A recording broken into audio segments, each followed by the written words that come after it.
Shantipur block বীর তৃণমূল কংগ্রেসের উদ্যোগে শহরের বিভিন্ন স্থানে বীর সেনাদের সম্মান জানাতে সংবর্ধনা সভার আয়োজন করা হয়। এই অনুষ্ঠানে শহরের বিভিন্ন প্রান্ত থেকে আগত সৈনিকদের সম্মানিত করা হয়। সংবর্ধনা অনুষ্ঠানে উপস্থিত ছিলেন তৃণমূল কংগ্রেসের নেতা এবং কর্মী সমর্থকেরা। তারা সৈনিকদের সাহসিকতা এবং দেশপ্রেমের জন্য তাদের ধন্যবাদ জানান।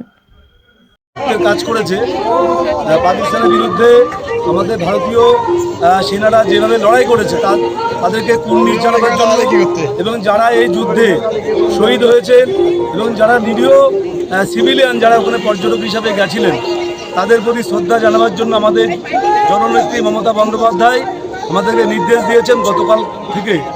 আজ আমাদের গতকাল এবং আজকে সারা বাংলা জুড়ে প্রত্যেকটা ব্লকে টাউনে আমাদের এই সেনাদের প্রতি কুর্নিশ জানাবার জন্য তাদের শ্রদ্ধা জ্ঞাপন করার জন্য আমাদের এই মিছিল এবং আমরা শান্তিপুর ব্লক বীর তৃণমূল কংগ্রেসের প্রত্যেকটা শাখা সংগঠন থেকে শুরু করে আমরা যারা মাদার সংগঠনে আছি জনপ্রতিনিধি সকলকে নিয়ে আমরা সেই সব বীর জওয়ানদের প্রতি শ্রদ্ধা জানাবার জন্য আজকে এখানে সমবেত হয়েছে, মিছিল করব এবং তাদের প্রতি মিছিলের শেষে তাদের প্রতি শ্রদ্ধা জ্ঞাপন করব।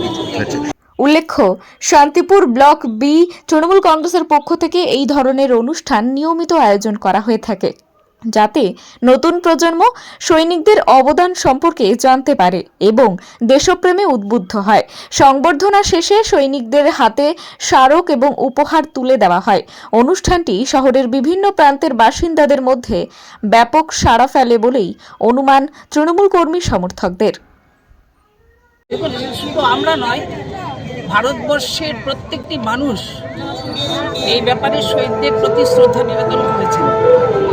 এটা কোনো রাজনৈতিক দলের নয়, এটা আমরা ভারতবর্ষের প্রত্যেকটি মানুষ যেদিন ভারতবর্ষের এই লড়াই সকলে যেভাবে ছিল এবং সেই সমস্ত শহীদ দেশে বীর যোদ্ধাদের প্রতি শ্রদ্ধা জানাতে ভারতবর্ষের প্রত্যেকটি মানুষই রাস্তায় নেমেছেন, প্রত্যেকটি মানুষই তাকে শ্রদ্ধা জানাচ্ছেন, তাকে স্যালুট জানাচ্ছেন।